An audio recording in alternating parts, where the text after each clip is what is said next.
Hey, Granny Gear here for this old guy into bike. How would you like it if you never, ever again had to degrease your chain or clean that part of your bike, all your drivetrain that gets so nasty? My gravel bike behind me here, I'm going to zoom in here.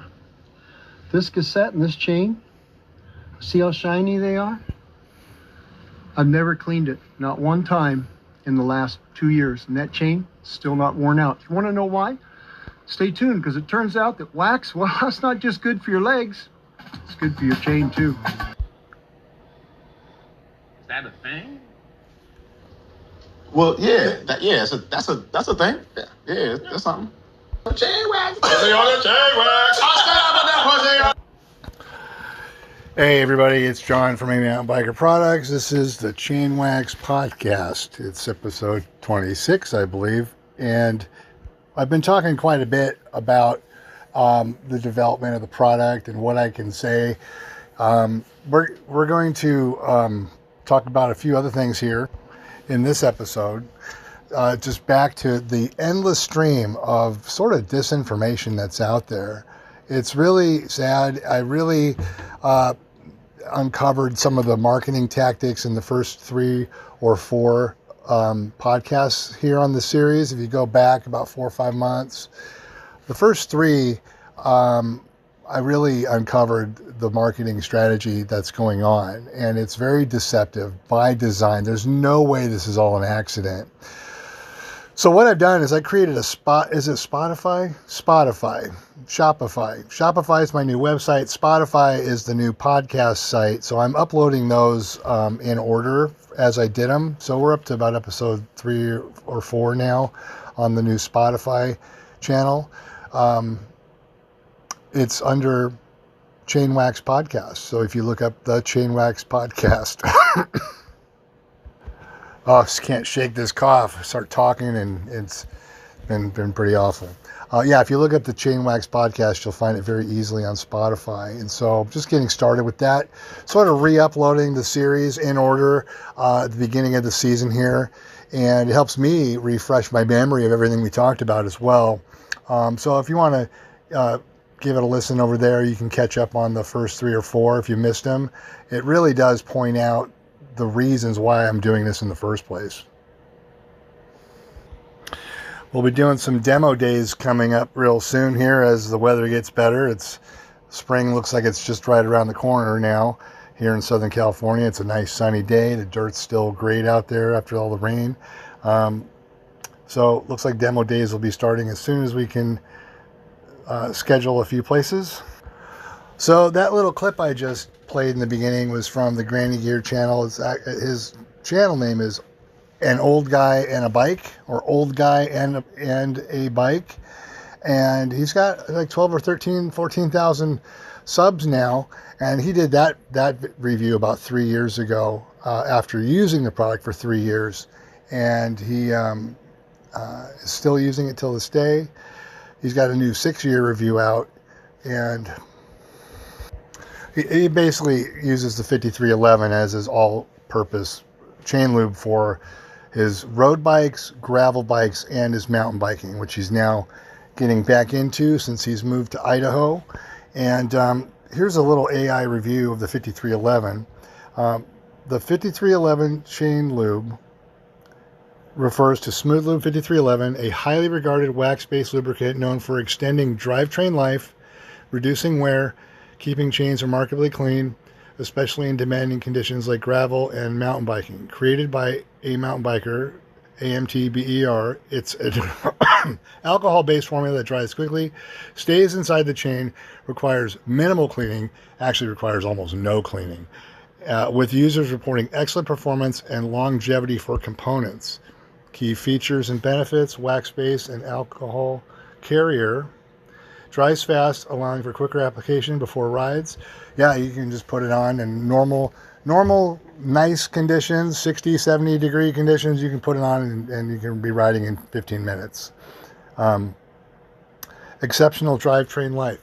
Users report significant longer life for chains, cassettes, and chain rings. I personally never need to buy cassettes, even with up to one of my bikes is an SB45, and that bike has probably got close to close to 10,000 miles on the cassette now on a mountain bike. Cleanliness keeps drivetrains quiet and virtually spotless, reducing the need for frequent deep cleaning. Yeah, you actually never need to do deep cleaning. So this is AI. This is why I'm pointing this out. AI gets it close, but but not really, because they're still driving their information from all over the internet, all kinds of things. You never have to deep clean your chain again once it's established, especially if you use the chain prep formula. You can put the 5311 on or the Darkmatter and go. That's it. Just add more, wipe it down. If you see after a ride there's some mud on it or something, you could use a squirt bottle and rinse it. You don't need to do much. It sustains itself. It's absolutely a maintenance-free drivetrain, maintenance-free racing performance. Nothing else like it on the market still. High torque performance. The Darkmatter, here's another AI glitch here. High torque performance. The Darkmatter and 5311 formula is excellent for high torque applications, including e-bikes, which people were using 5311 on e-bikes. I developed the Darkmatter as a separate product specifically for e-bikes, and you can use them both in conjunction with each other on all bikes. So road, mountain, e-bike, gravel, everything. How to use general wax lube method. So I'm not sure what this is going to say here. Start clean, optional but recommended. For a new chain, our chain prep formula might be used first. The alternative is just to use the product and do several short rides. It will work everything else out and replace it with the like say the 5311 or the Formula 1.2. It takes 3 or 4 rides to work everything out, and it'll be the same thing. But if you want to go do a 100-mile gravel ride, do the chain prep, put the Darkmatter, top it off with some smooth lube 5311, and you can go do 100 miles right off the bat on your first ride on a brand new chain. Dry, allowed to dry completely, which happens quickly due to alcohol carrier. Yes, 10, 15 minutes, 20 minutes. If you put it on at your house, throw the bike on a rack, drive to the trailhead, it's dry by the time you get there. Ride, the lube forms a protective layer inside the chain, keeping the chain smooth and quiet for many miles. So there it goes, and it's totally corrosion resistant. So it's just interesting, the AI stuff that comes up, and I'm actually using the AI to do the descriptions. I do an AI overview on YouTube, copy that and put that in the Spotify upload as the description, since it covers so much and the timestamps work and everything. So AI's got some good things that help, but it's slightly off. It's slightly not what I would describe it myself, but that's just the way it is, sort of like the telephone game here. So, how to lube your chain properly is something that if you've been using other products, you might need to adjust it in your mind, how you're going to use a wax-based lubricant. You're basically trying to simulate a wax dip chain, but you're doing it without the crockpot mechanically. You have to just, as you're applying it, know that you're working it into all the areas. So that's why we say throw a bead on and work it in with the brush, then cycle the chain, holding the brush to the chain for about a minute to make sure it's all distributed. And if it's your first application using the product, probably do that twice, and then you're good to go from there. Now, you just want to make sure all the surfaces are covered. I think this is a pretty neat little gadget somebody came up with the UV light to see if you've got the lube everywhere. I don't know if that works on my product. I do have UV lights around here. I've never tried it. It probably reacts with the Teflon, is what I'm thinking. It probably does. So you might be able to do that. I'll have to give that a try. Ours is very thick compared. You can see here. Oops, trying to get this. It's very thick like a gel. So this is the original formula here, which is now our chain prep formula. And you can see it's very thick, and that's why you need the brush to push it in. It does come with a little blue artist brush as shown in this picture here. They all come with one, and then we've come up with the wax applicator brush since then, making it very easy and quick to get it pushed into all sides at the same time. Here I am showing GMBN the brush technique on my old Yeti SB100 back when that was a brand new bike, and he's using one of the artist brushes that we supplied back then. Very expensive.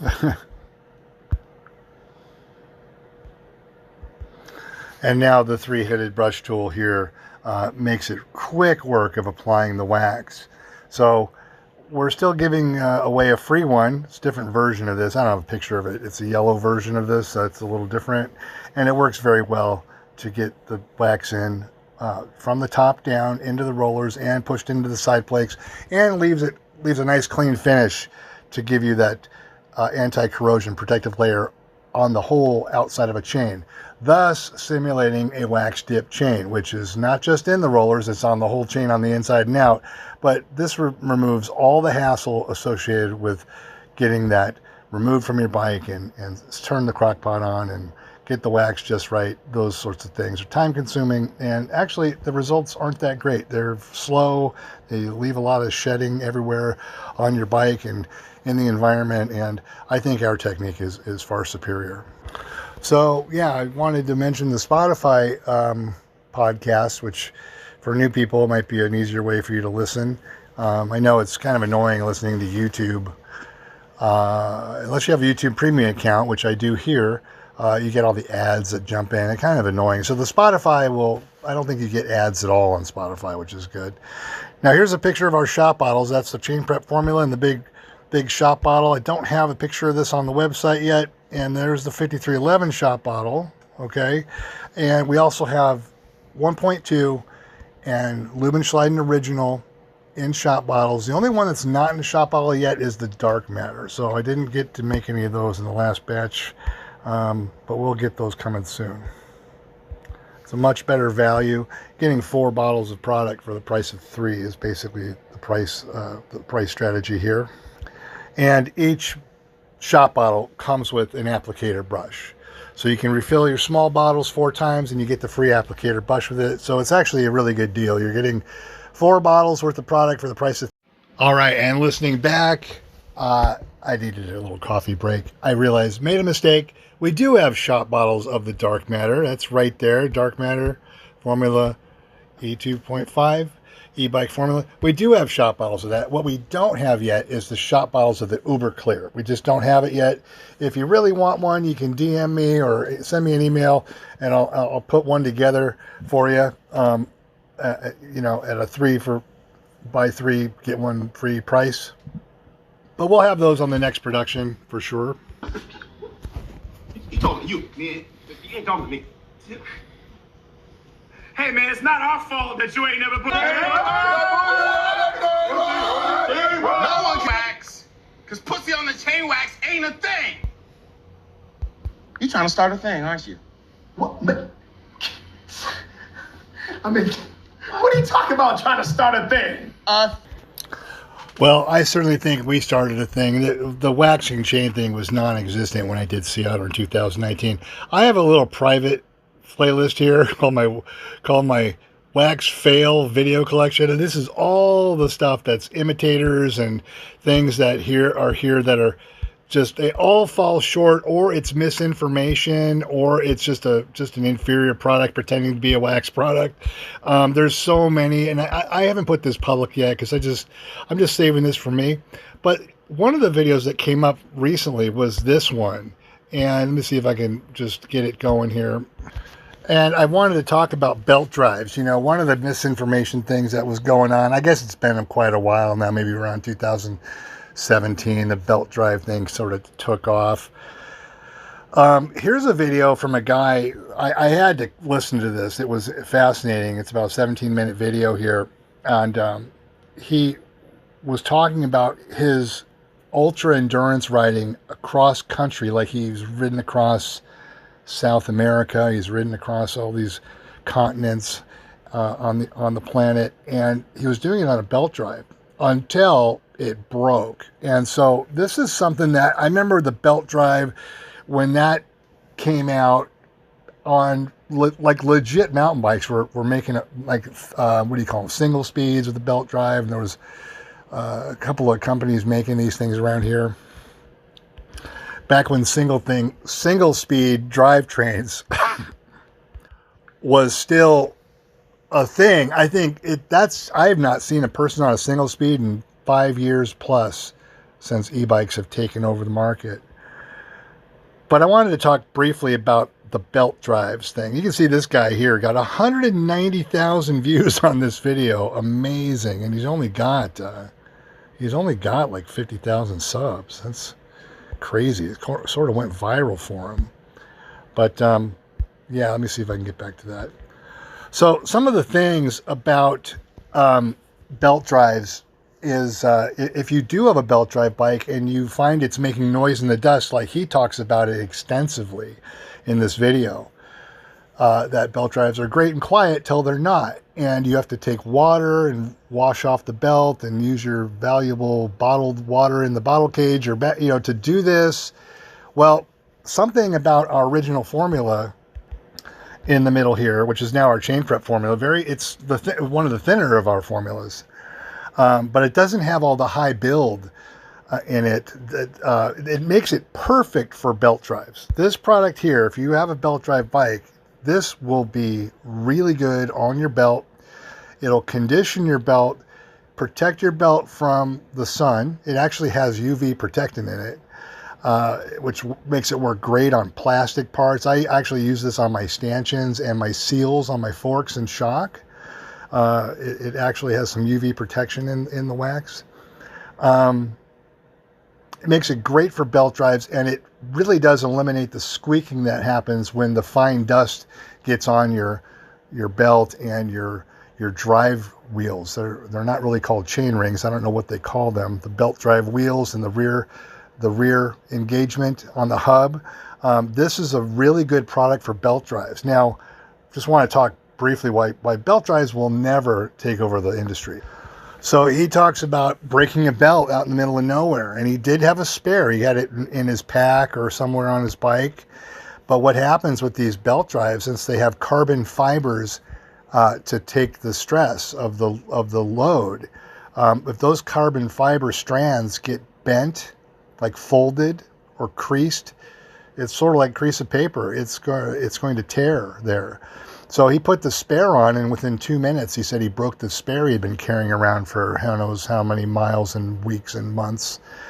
So he was stranded. And the problem is that every bike requires a specific size belt, sort of like your vacuum cleaner. You can't put the Hoover vacuum cleaner belt on your other vacuum. It's just, you have to go get the exact size.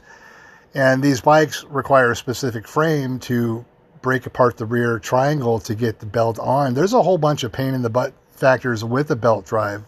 And so, for something like a bike to do your local trail on, your local loop, it might be fun to have one. But he found out quickly after many, I think 100,000 miles, that when it breaks and you're not prepared, you are stranded. And even if you can get to a bike shop, they're not going to have the belt you need. And if you have to order on Amazon and you're in some, not as well developed country, it might take a month for that thing to get to you. So it's something that hearing it from somebody who's actually living this was interesting to me as a chain lube manufacturer, and something I've been saying, it'll never really take over the market. I know there's e-bikes coming out with it now. And so it's something to consider. I would stay away from it. I know that there was a belt drive internally on some of the old, I'm not sure what motor it was, but I think it came on the Specialized bikes, and that was a problem. So there's just a bunch of things about a belt on a mountain bike that the reliability is great until it's not, and you can't fix it trail side. Nobody's going to have a quick link to repair your belts on the trail side. There is no belt repair. I don't know if somebody's going to be able to come up with one that you can do on the trail side. I highly doubt it. I talked about bonding and glue in the past podcast, I believe, and some of these superior bonds. That actually might be a product that could be made, a sort of part A-B glue that might get you home. Might. It's a very tough situation when a belt drive breaks. So I did talk about bonding characteristics of products, and it's something that I have no interest in pursuing, but maybe somebody in the belt drive business will get wind of this and come up with a solution for these people. Because it's really, I mean, it's, it's a life and death situation, even on a local trail. I remember the news 10 years ago in Arizona, hikers had gotten dehydrated in Arizona in 85-degree weather and died on the trail. Now, and these were people that weren't just first-time hikers. This can happen. Running out of water is a serious issue on long mountain bike rides, and when your bike fails, you better hope you have enough water to get back. So that's why having a bike that's repairable on the trail is something that this is why I still don't have a mountain bike with any electronic shifting or electronic anything. I don't want a non-repairable bike trail on the trail, even if it's just 10 miles from the trailhead. 10 miles is way too far for me to walk. The industry pushed all that for years. They still do. They got their $700 seat posts with wireless seat posts and stuff. And you know what? I for some people, I guess that's great. For me, no thanks. I don't want any batteries on my bike other than if I have lights riding at night, or if I'm for some reason running a Garmin again on the handlebars, which I just don't do it anymore. I just don't put anything electronic on my bike. So belt drives are sort of up there with that. To me, it's like they're just not reliable enough. When they break, they're not repairable. And if you do have a spare, you'd have to put it in some kind of protective case to keep it with you so it doesn't get creased. And even then, what a pain to do that on the trail side. Have to take your frame apart to get it in there. So it's just something I won't ever have on any kind of bike I ride more than 5 miles. I did leave a comment talking about zero maintenance chain lube is the best option. He was talking about, the chain and how, it's more reliable. But he was talking about how it requires cleaning. So I just dropped a hint here that zero maintenance chain lube is the best option. The future is already here. And this is the second subject here. Belts require a special lube, and chain prep formula is very good at this, preventing dust from accumulating since nothing sticks to it. And then, of course, I get trolled. What do you mean by zero maintenance chain lube? Mechanical parts always require maintenance unless we're talking about a sealed oil bath chain case. And I said, well, there have been formulas created that get incredible chain life, racing performance, and never require cleaning. And then, such as, and so for me, I have to tell him, just Google it. I'm not here to push my product on somebody else's site, but I wanted this creator to know, since he's in the ultra endurance game, that there are products out there, and maybe he'll be smart enough to look at my icon and click on my channel and find it. That's all. Hearing his story, I can imagine myself with my family and my animals that rely on me being stuck in the middle of nowhere and facing a life or death situation based on a bad choice. Okay. So the belt drive thing is something that I think is just not reliable enough for anything longer than a 5-10 mile ride. If you're willing to walk 5 miles back from the furthest point, that's fine. I certainly wouldn't want to walk 20 miles back. Can you imagine? That would take you half the day. I've actually broke a frame way out in the hills of Santa Monica. And I was about 10 miles from the car. And we were doing an evening ride. We had our lights. And I broke my frame at the furthest point possible from the car. Literally the furthest point possible. And it was at the end of the, what's it called? The Sullivan Canyon little downhill single track that goes in and out of all the poison oak. Don't want to crash there. There's a lot of little bridges and ladders and drops and things, and it's like a really nice downhill. So I had to walk out of there with a broken frame. I think that was the case. I think that's where I was. I was either there or on top of Sullivan Ridge. Now that I can't remember. It's been so long. But at night, carrying a broken bike, it was 4 hours. I got back to the car around midnight with my broken bike, and it was the only car in the parking lot there, and man, it was not fun. So, you know, I've been through sort of these life and death situations. That's not too, you're still close to the city and whatnot, but it certainly does ruin your ride when the bike fails. And this is why I push the not breaking the quick link. You know, you're out there and your quick link goes flying off into the rocks, and you're not going to find it. And you better have a spare, or else you're walking back. So I was tempted to play some clips from this video, but I don't want to get a copyright strike because this guy's got 100,000 views on this video, and you know, I'm sure he's monetized, and who knows what the deal is with somebody like this. I jumped at the chance to switch over to a belt. For 3 years, I took a bike with a belt drive all over the world. So you can see it's a pretty well-made video. I encourage you to watch it. I'll actually leave a link for it. I think his channel is called Tristan Ridley, and he's a real live ultra endurance cyclist that does more than I will ever do, and I think it's great. There's so many different kinds of riding. That's why I love the sport. For some people, this is what they love to do. You know, I've always been into jumping and downhill stuff, and I do a lot of training to stay in shape for that. So I love everything from XC to downhill now, and I do ride the dirt jumper when I have my fitness in check, right, which is not at the case at the moment. But yeah. Have a chain lube that you like better than this at the moment? No. Okay, No. so you think I might have just given you your new favorite lube? You might have given me my new favorite lube. All right, everybody.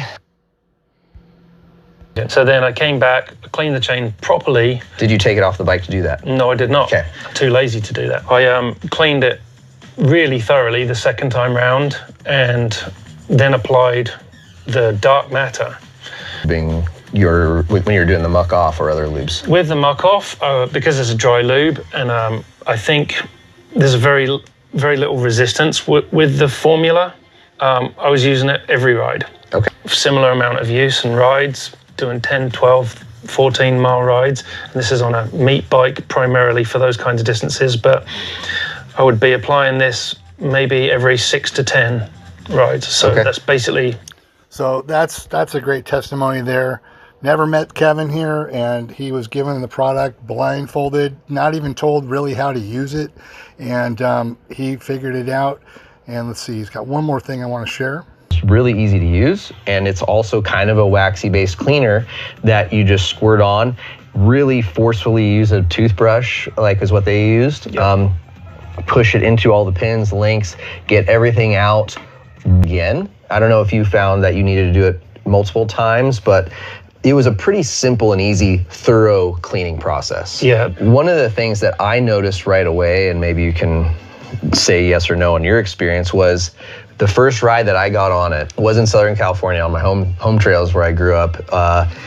And it was the quietest ride I'd ever been on. And I was like, I can't even feel the chain. Right. Like, it was just buttery smooth. Yeah. The shifts were nice. With a couple friends in the woods, and I was like, listen to that. And they were like, listen to what? I was like, exactly. That's zero noise coming from my drivetrain. And that lasted nearly the entire ride, that quiet, right? Up until, as everything heats up on an e-bike drivetrain system, you start to get a tiny bit more noise. But in general, it was like a liquid metal. It was so smooth. Liquid metal. So I have yet to hear anybody say that about any other chain lubes, especially on an e-bike, which he was just describing here. And he was describing one of his first rides using it. And he did get through the whole mountain bike ride with his buddies, noticing how quiet it was. And he said it did get a little louder as it went to the end of his ride. But then as you apply it regularly, you're going to build up that layer inside.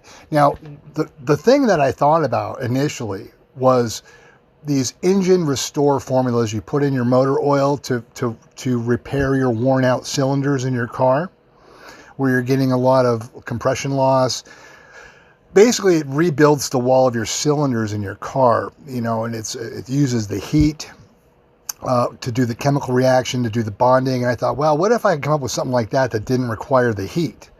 And so that was one of the products of dozens, at least a dozen products that I thought about. If I could figure out how to do that on a bike chain, that would be something that doesn't exist.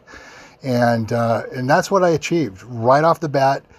The product bonds with the chain, becomes part of the chain, and over time it gets better and better. So that was the Loam Wolf review from last, I think, September. You can look it up here on his channel, and I'll leave a link to it. It's down here somewhere. But yeah, what a great review. Completely blindfold. The guy's name is Kevin, and he wasn't even really given any instructions. I'd like to have heard the whole unedited version of what he talked about. I think he did a little research online, maybe looked to my website, and then was able to see that, oh, there's a different technique here that I didn't do when I was just given the bottle and put it on. I didn't get the best results, but then I looked into it and realized, oh, I got to really prepare the chain properly. He was given the chain prep formula, and that gave him his first e-bike ride. Was almost magical compared to everything else he's ever used. Drew, that's the Loam Wolf creator, he said the same thing in the interview, that it was like a belt drive. It felt like a belt drive. It was so smooth. So wanted to tie those things together since we're talking about belt drives. And, you know, the product is designed to buffer the noise, mute that sort of grindiness, but still provide the performance, like racing performance straight out of the bottle.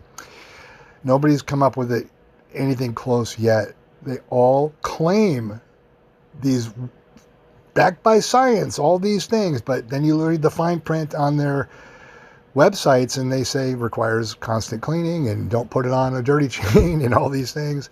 So I think, you know, you should give us a try.